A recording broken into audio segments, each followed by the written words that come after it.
దానియేలు గ్రంథం 9వ అధ్యాయం 27వ వచనం. ఒక వారము వరకు అనేకులకు నిబంధనను స్థిరపరచును, అర్థవారమునకు బలిని నైవేద్యమును నిలిపివేయును, హేయమైనది నిలుచు వరకు నాశనం చేయవాడు వచ్చును, నాశనము చేయడానికి రావాలని నిర్ణయించిన నాశనము ముగించే వరకు ఇలాగూ జరుగును. తెస్సలోనీలకు రాసిన 2వ పత్రిక 2వ అధ్యాయము 2, 3, 4 వచనాలు చదువుకుందాం. తెస్సలోనీలకు రాసిన 2వ పత్రిక 2వ అధ్యాయము 3, 4 వచనాలు చదువుకుందాం. మొదట భ్రష్టత్వము సంభవించి నాశన పాత్రుడకు పాప పురుషుడు బయలుపడితేనే కాని ఆ దినము రాదు. ఏది దేవుడనబడును, ఏది పూజింపబడును, దానినంతటిని ఎదిరించుచు దానికంతటికి పైగా వాడు తన్ను తానే హెచ్చించుకొనుచు తానే దేవుడినని తన్ను కనబరుచుకొనుచు దేవుని ఆలయములో కూర్చుండును.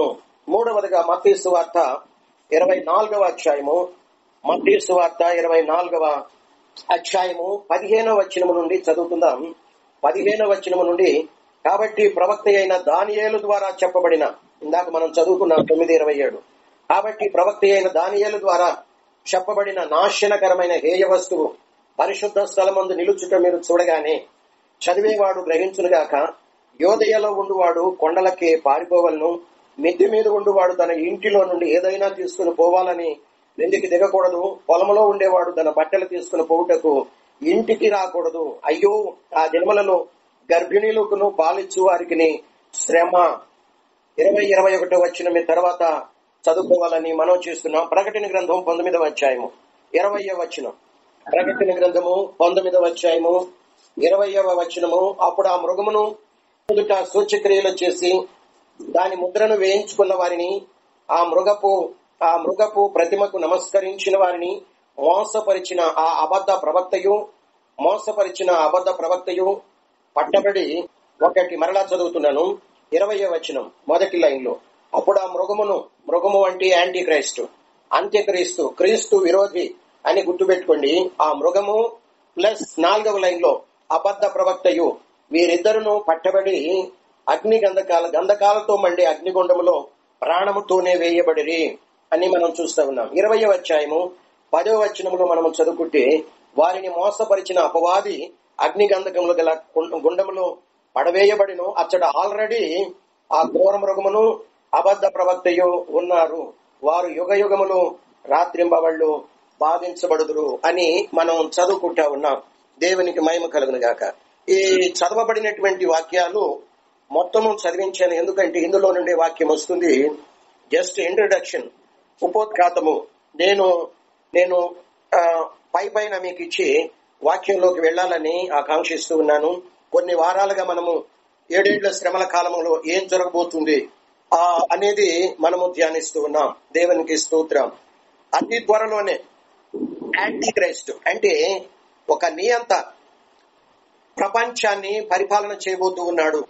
అది ఎంతో దూరంలో లేదు, బహు కొద్ది దూరంలోనే ఉంది. సంఘము అనేది ఆ శ్రమల కాలంలోనికి ప్రవేశించబోతుంది అని మనం గత కొన్ని వారాలుగా ధ్యానిస్తూ ఉన్నాం. కాబట్టి ఈ యాంటీ క్రైస్ట్ త్వరలో బయలుపరచబడబోతున్నాడు.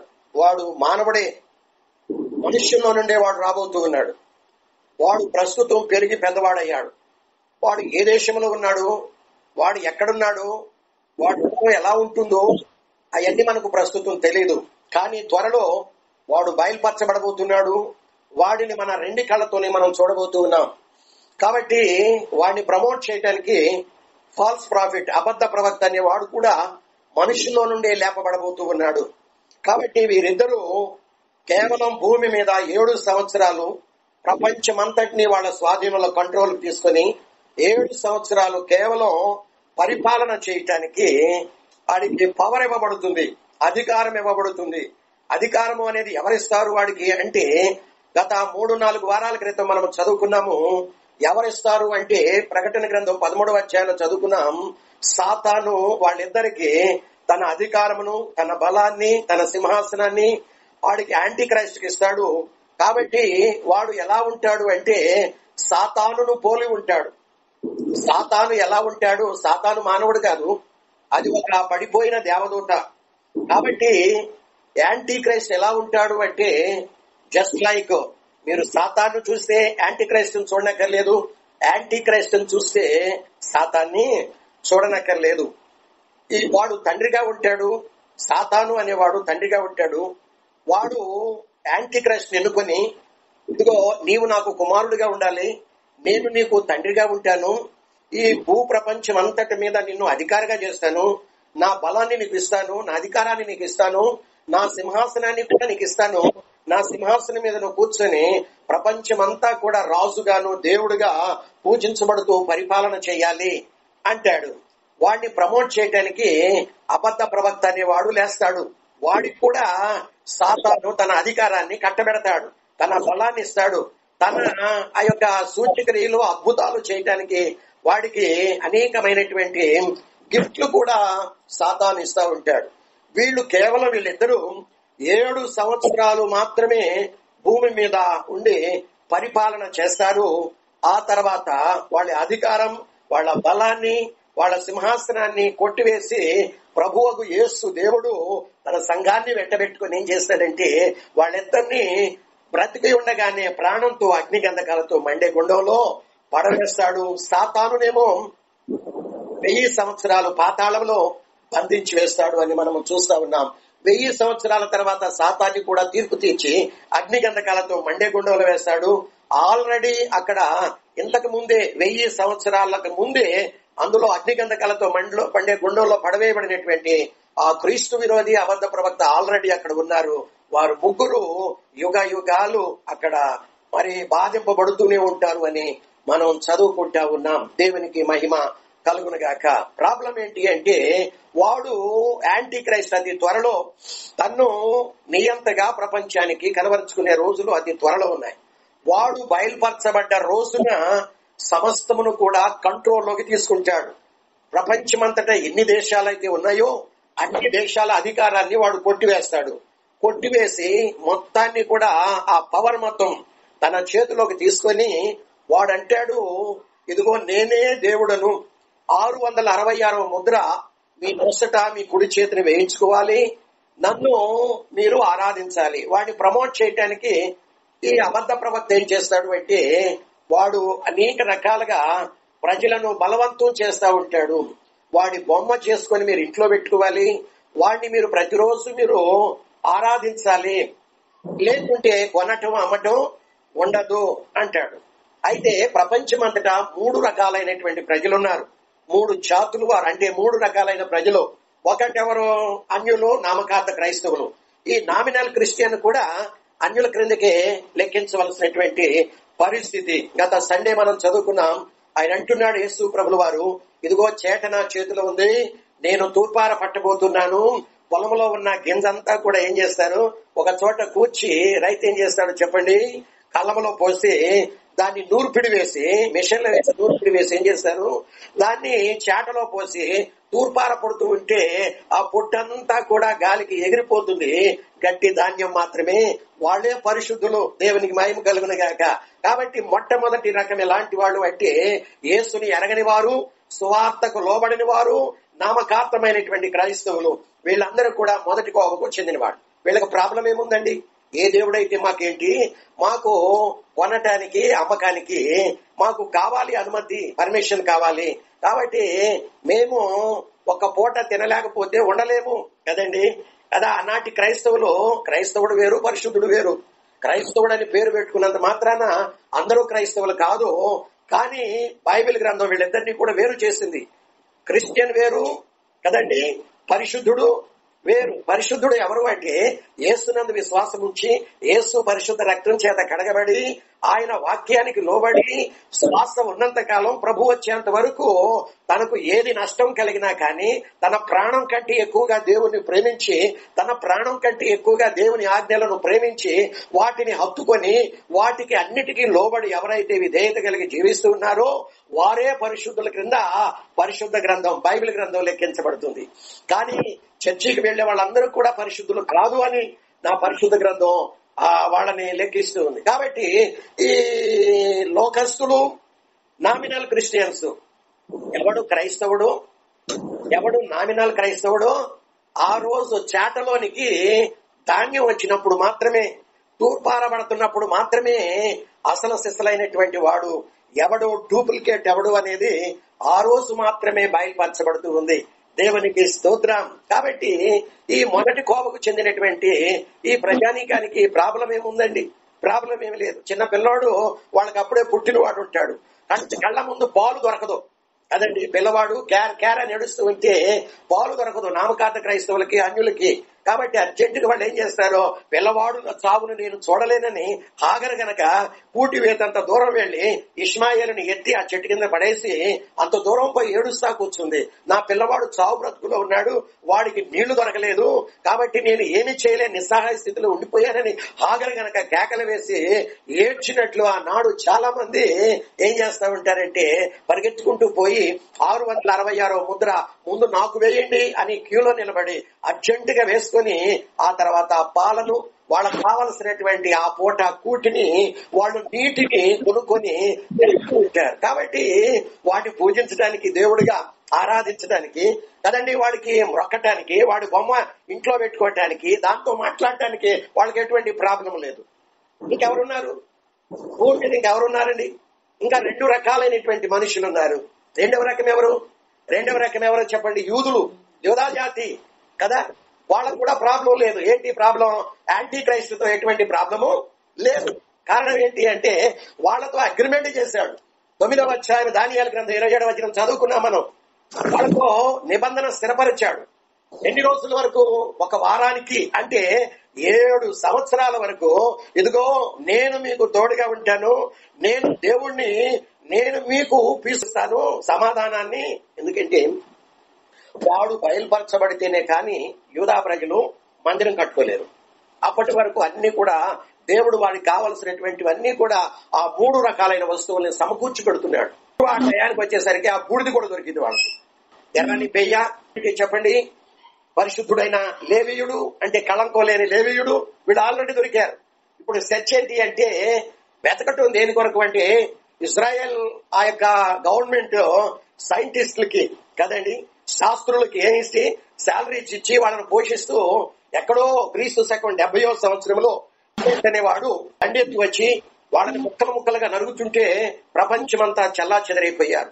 ఆ కట్టడాలకు వచ్చి శిష్యులు మట్లాదివారం రోజు యేసు ప్రభుకి చూపించి వాటిని మరి బహుగా పొగుడుతుంటే యేసు ప్రభు కన్నీరు కారుస్తూ, యెరూషలేమా యెరూషలేమా, నేను నిన్ను దర్శించిన కాలం నీవు ఎరగకుంటివి, కాబట్టి కోడి తన పిల్లల్ని రెక్కల క్రింద ఏ రీతిగా దాచిందో నేను మిమ్మల్ని అలా దాచాను. కానీ నేను దర్శించిన కాలం, నా దర్శన కాలాన్ని మీరు గుర్తించలేకపోయారు. నేను మెస్సీయాగా వస్తే మీరు నన్ను దూషిస్తున్నారు, నువ్వు యెహోవా దేవుని యొక్క తండ్రికి కుమారుడని దేవదూషణ చేస్తున్నావు అని రిఫ్యూజ్ చేశారు. కాబట్టి ఒకానొక రోజు రాబోతుంది, ఈ మందిరాన్ని మీరు పొగుడుతున్నారే, అది ఏ మందిరం? అది మూడవ మందిరం. అంటే BC 30లో హేరోదు మహారాజు కట్టినటువంటి మందిరం. అదే శృంగారం అనే దేవాలయం క్రీస్తు శకం 70వ సంవత్సరంలో ఆ టైటస్ అనే చక్రవర్తి వచ్చి దాన్ని మొత్తం రాయితీ మీద రాయి లేకుండా కూలగొట్టే దినాలు రాబోతుంది అని చెప్పి ఆయన కన్నీరు కారుస్తూ చెప్పాడు. ఆ ప్రవచనం క్రీస్తు శకం 70వ సంవత్సరంలో అక్షరాల నెరవేరింది. ఆ రోజులో గర్భిణీ స్త్రీల యొక్క పొట్టలు చీల్చారు. వాళ్ళందరూ కూడా కనికరం లేకుండా తుత్తునీయులుగా నరికివేశారు. శవాల గుట్టలై పడి ఉన్న యెరూషలేం అంతా, ఇశ్రాయేల్ కంట్రీ అంతా కూడా ఆనాడు యెరూషలేం మందిరం కూడా కూలగొట్టబడింది. దేవుని ప్రియులారా, ఇప్పటికీ 2000 సంవత్సరాల నుండి ఒకే ఒక్క గోడ మాత్రమే ఉంది. వాళ్ళంతా తిరిగి మరలా ఇశ్రాయేల్ కంట్రీకి దేవుడు సమకూరుస్తానని పాత నిబంధనలో యెషయా గ్రంథం ఆయా చోట్ల ప్రవచనాల ద్వారా ముందుగానే పలికించాడు తన ప్రవక్తల ద్వారా. వాడు 1948వ సంవత్సరంలో అంతా కూడా సమకూర్చబడి అక్కడ మరి ఇండిపెండెంట్ అంటే స్వాతంత్ర్యాన్ని తెచ్చుకోగలిగారు. ఐక్యరాజ్య సమితి ద్వారా నాట నుండి సస్యశ్యామలంగా వాళ్ళు తోటలు నాటుకుంటున్నారు, ఫలభరితంగా వాళ్ళు తింటున్నారు. కానీ నాట నుండి నేటి వరకు వాళ్ళకి నెమ్మది లేనటువంటి బ్రతుకు. చుట్టూ వాళ్ళ దేశం ఇజ్రాయెల్ కంట్రీ చుట్టూ అరబ్బు దేశాలు మొత్తం కూడా ఆవరించబడి ఉన్నాయి. ఇజ్రాయెల్ కంట్రీలో ఉన్న ఆయిల్ గనులు, బావులు మరి ఏ చుట్టుప్రక్కల అరబ్బు దేశాల్లో కూడా లేవు. దాన్ని ఆక్రమించుకోవాలని అందుట్లో యూదులు అంటే యువదా జాతి అంటే అరబ్బులకి, ఏ హిందువులకి కాదు. హిందువులు అనేవాడు ఇక్కడ ఒకటే, జపాన్ లో ఒక్కటే కదండి. కొన్ని దేశాల్లో మాత్రమే ఈ బౌద్ధ మతస్థులని, ఈ హిందూ మతస్థులని ఉన్నారు. కానీ అరబ్ కంట్రీస్ ఎక్కువగా ఉన్నాయి. హిందువులు కాదు యోధా జాతి వారంటే ముస్లిం అరబ్ కంట్రీస్ కి మహా అసహ్యం అన్నమాట. వాళ్ళని ఎప్పుడెప్పుడా మట్టు పెట్టాలని వాళ్ళు ప్రతిరోజు కూడా ఎదురు చూస్తూ ఏదో ఒక బాంబు ప్రతిరోజు కూడా ఇజ్రాయెల్ కంట్రీలో వాళ్ళు వేస్తూనే ఉన్నారు. వాళ్ళు బిక్కుబిక్కుమనుకుంటా ప్రాణాన్ని గుప్పెట్లో పెట్టుకుని ప్రతిరోజు కూడా బ్రతుకుతూనే ఉన్నారు. అయితే అతి త్వరలోనే యాంటీ క్రైస్ట్ అనేవాడు ప్రత్యక్షం కాబోతూ ఉన్నాడు.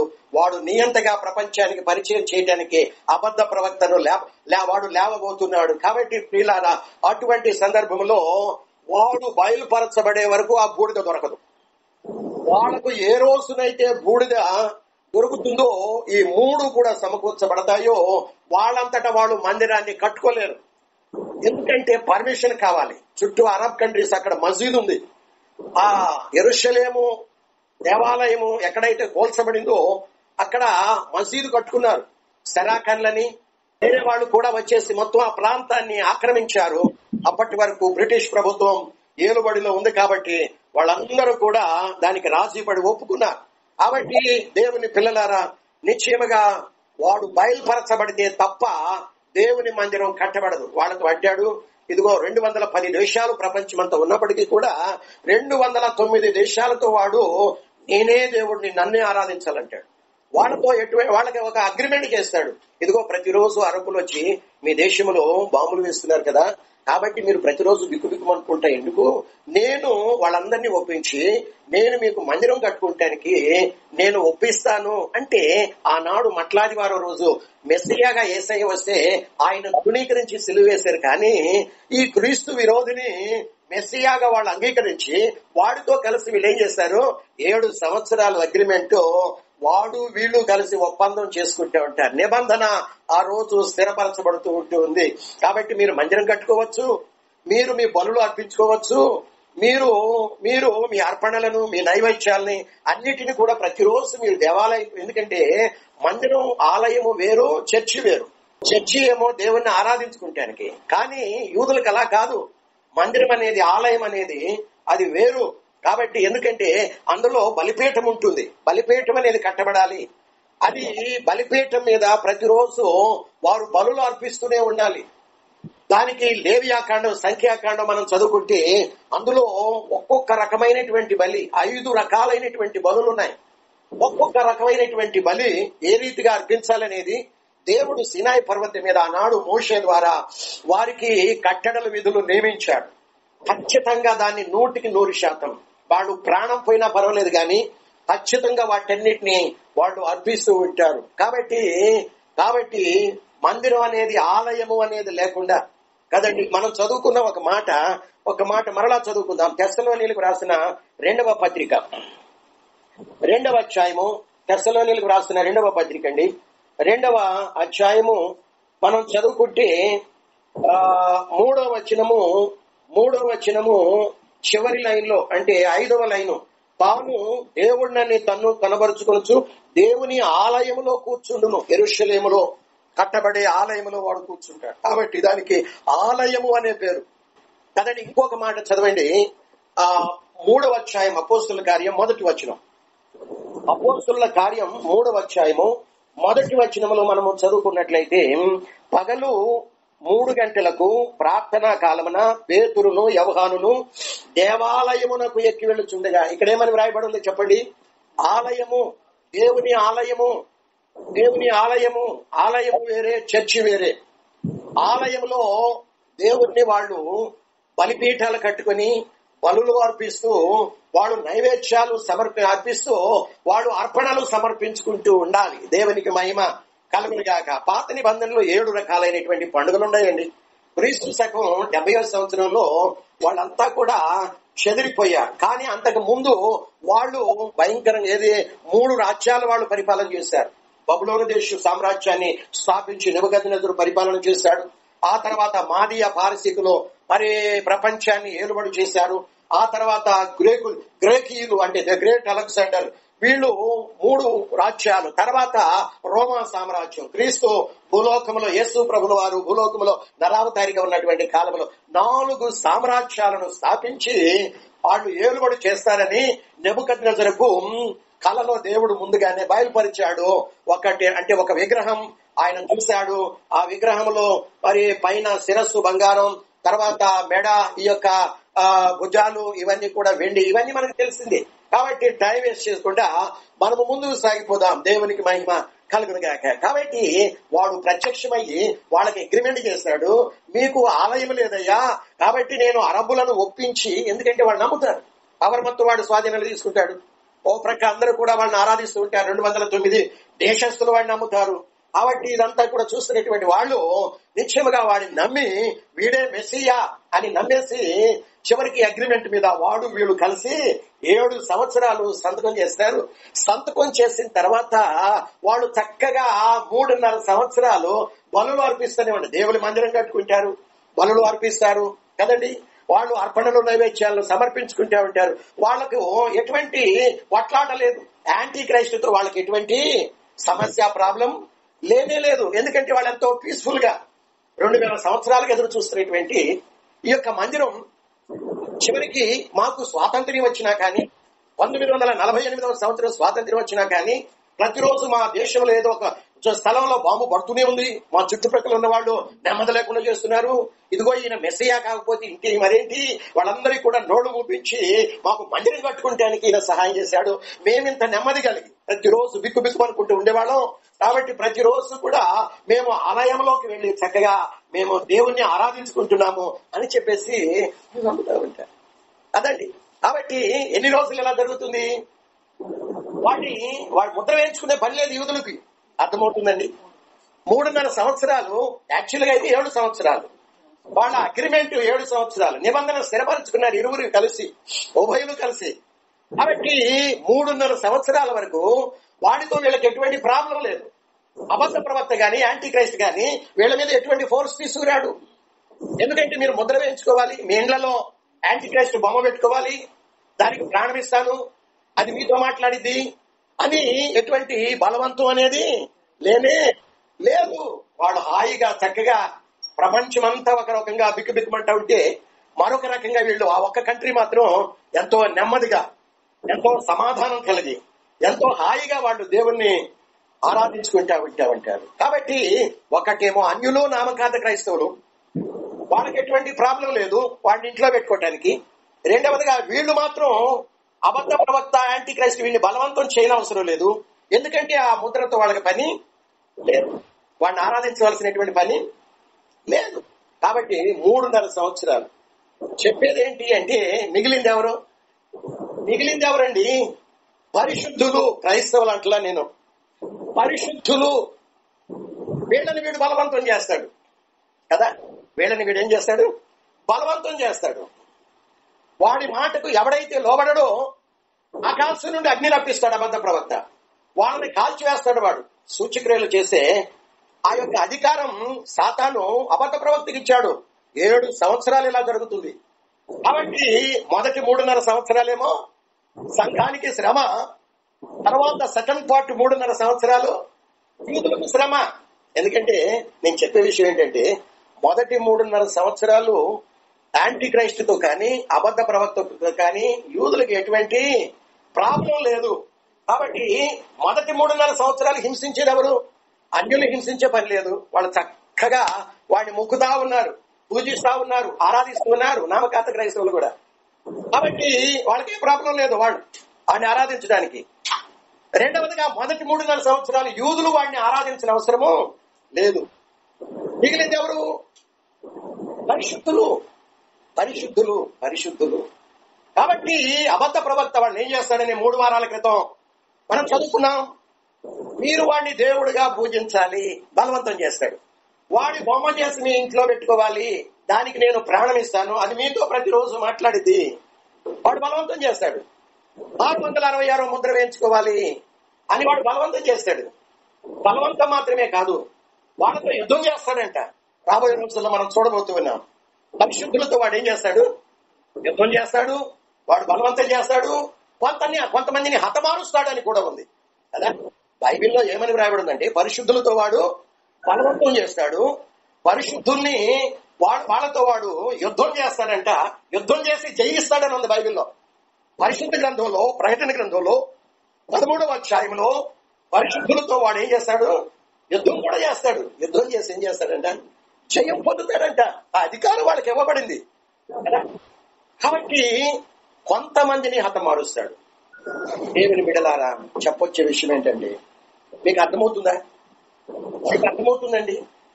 7 సంవత్సరాలు అన్యులు నామకార్థ క్రైస్తవులు వాడి ముద్ర వేయించుకొని వాడి బొమ్మింటి పెట్టుకుని రోజు మొక్కుతారు. శుభ్రంగా కొనుక్కుంటారు, అమ్ముకుంటారు. వాళ్ళకి కావాల్సినవన్నీ యథాప్రకారంగా, ప్రాబ్లం ఏమీ లేదు. రెండవదిగా మొదటి 3.5 సంవత్సరాలు వాడి బొమ్మ పెట్టుకునక్కర్లేదు యోధా ప్రజలు.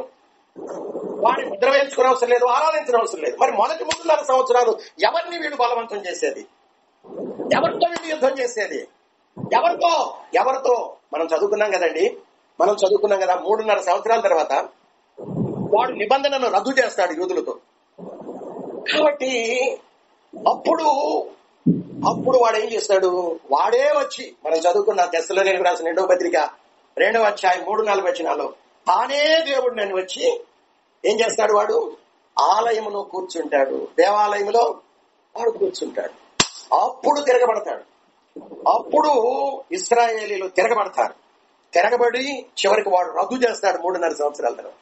ఇవన్నీ చేసిన తర్వాత చివరికి వాళ్ళ పొట్టలు చీలుస్తారు.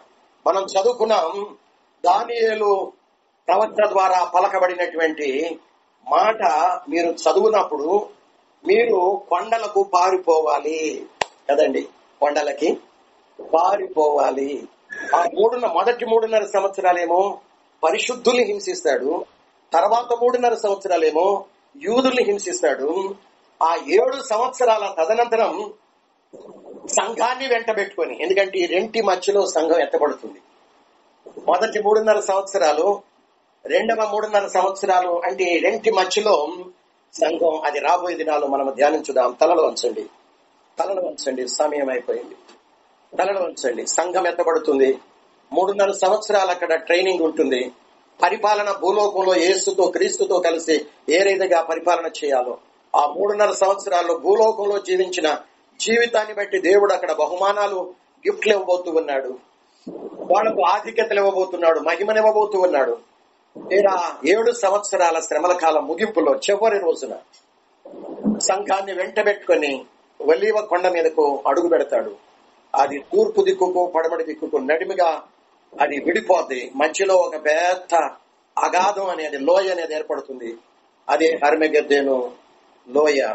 సాతానుడు వాళ్ళందరినీ కూడా వెంట పెట్టుకుని ప్రపంచంలో మిలిటరీని, ఎయిర్ ఫోర్స్ ని, నేవీని వెంట పెట్టుకుని ఆ స్థలానికి, యెరూషలేము ఒలీవ కొండ దగ్గరికి, హర్మగెద్దెను అనే స్థలానికి అందరినీ ప్రోగు చేస్తాడు. 200 కోట్ల యుద్ధ విమానాల్ని అక్కడ సమకూరుస్తాడు.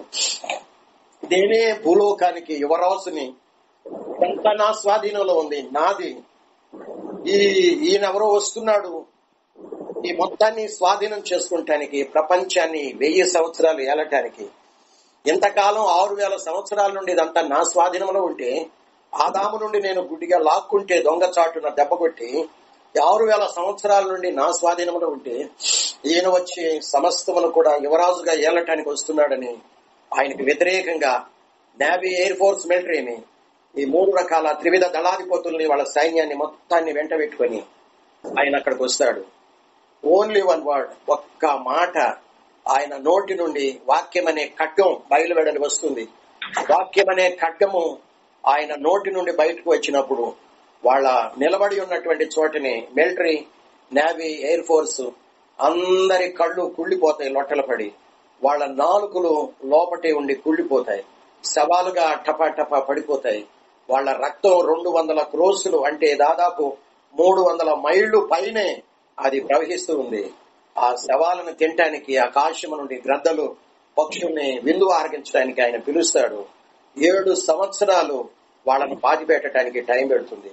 7 నెలలు ఆ యుద్ధ విమానాలు, యుద్ధ కవచాలన్నీ కూడా కాలి మంటలు మండుతూనే ఉంటాయి.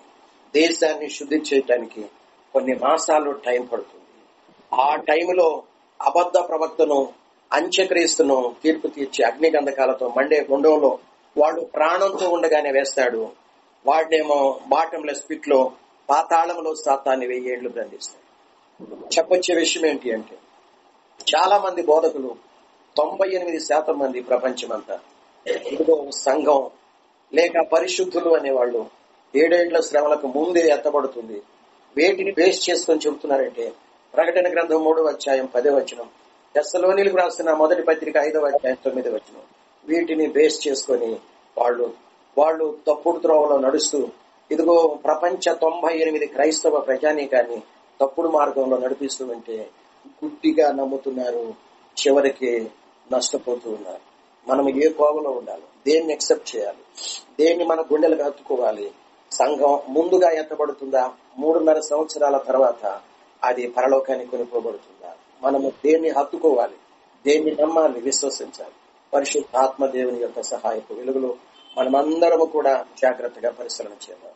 ఎందుకంటే బైబిల్ గ్రంథం ఇంతవరకు మనకు తెలియజేసింది 7 సంవత్సరాలు వాళ్లతో అగ్రిమెంట్ చేస్తాడు, మొదటి 3.5 సంవత్సరాల తర్వాత రద్దు చేస్తాడు.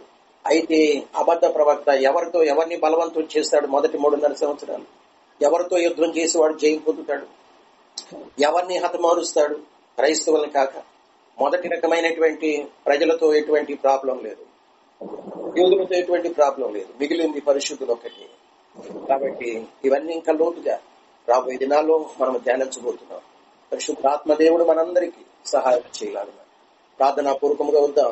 మంచి దేవ, కన్న తండ్రి, సేవలు కలిగిన మా రక్షక, కృప కలిగిన యేసయ్య, తండ్రివైన దేవ, సత్యస్వరూపి అయిన పరిశుద్ధ ఆత్మదేవ, మీ కరుణామానికి స్తోత్రం. శ్రేష్టమైన మానవ జన్మించారు, అంతకంటే శ్రేష్టమైన పాపమును కడగబడిన రక్షణ జీవితం మాకిచ్చారు. ఈ ఆజ్ఞలు పరిశుద్ధ గ్రంథాన్ని పరిశుద్ధాత్మను మాకు తోడుగా వచ్చి వెళ్ళారు. ఇక ముందు మాకు కావలసినవన్నీ ఇస్తున్నారు, సమృద్ధిగా ఇస్తున్నారు, ఏ ఒక్కటి కొదవ లేకుండా. ఆధ్యాత్మికంగా మిమ్మల్ని ఆరాధిస్తూ సత్యములో నడిచి ప్రభా గమ్యానికి చేరాలని మీ గ్రంథం ద్వారా మాకు మాట్లాడుతున్నందుకు మీకు వందనాలు. రాబోయే దినాలు ప్రభా పరిశుద్ధులకు అతి ప్రియములు నాయన. పరిశుద్ధులకు ప్రభా 7 శ్రమల కాలంలో మొదటి 3.5 సంవత్సరాలు ఎప్పుడు వస్తుందా? ఎప్పుడు ఆ శ్రమల కాలంలో మేము అడుగు పెడతామా? అంత్యక్రీస్తుని అబద్ధ ప్రవక్తలు మేము ఎదిరిస్తామా? మా ప్రాణములెంత మాత్రమో మాకు ప్రియమైన ఉండకు. మేము మా కోసం ప్రాణం పెట్టి తిరిగి లేచిన యేసునాథుని కొరకు ఆనాడు మా శిరస్సును మా తలలు తెగిపొడిగా కానీ ప్రభు కొరకు ఎప్పుడెప్పుడు జీవించాలా, ఆ నిత్యమైన మహిమలో మేము ప్రవేశించాలని ఆశతో కనిపెట్టి ఎదురు చూస్తున్న పరిశుద్ధులు భూలోకంలో కొందరు ఉన్నారయ్యా నీ కోసం. అట్టి వారిని మీరు నియమించుకున్నారు ప్రభా. మేమందరం కూడా అట్టి గుంపులో చేర్చబట్టడానికి అట్టి కృప దయచేయండి ప్రభా. కొట్టు వలె కొట్టుకుని పోయే నామకార్థ క్రైస్తవ గుంపులో మేమెవరూ కూడా లేకున్నట్లు గట్టి ధాన్యముగా ప్రభువా ప్రభా మా ప్రాణములనంత మాత్రము కూడా మేము ప్రేమించకుండా కడమట్టుకున్న ఆయన యేసుని ప్రేమిస్తూ యేసుని హత్తుకుని జీవించి అట్టి కృప కూడి వచ్చిన ప్రతి ఒక్కరిని పేరు చొప్పున దీవించండి. వారికి ఇచ్చిన ఉద్యోగాలు, వ్యాపారాలు, వారికి ఇచ్చిన ఆరోగ్యాలు, కుటుంబాలు, వారి విద్యలు, వారి ప్రయాణాలు, అన్నిటికంటే ముఖ్యంగా ఆత్మీయ జీవితాన్ని ఆశీర్వదించి ప్రభా నేను తిరిగి కలుసుకునేంత వరకు నీ కృపలో ఎత్తిపెట్టి నడిపించి శక్తి గల మీ నామానికి మాత్రమే మహిమ తెచ్చు. యేసయ్య ప్రశస్త నామములో ప్రార్థిస్తున్నాము తండ్రి. తండ్రి అయిన దేవుని ప్రేమ, మన ప్రభువును మన రక్షకుడైన యేసుక్రీస్తు వారికి పరిశుద్ధాత్మన్యోన్య సహవాసం సన్నిధి సహా ప్రపంచంలో ఉన్న సకల పరిశుద్ధులు ప్రాముఖ్యంగా కూడి వచ్చిన మనెల్లరకు సదా తోడే ఉండి నడిపించును గాక. ఆమేన్, ఆమేన్, ఆమేన్. God bless you.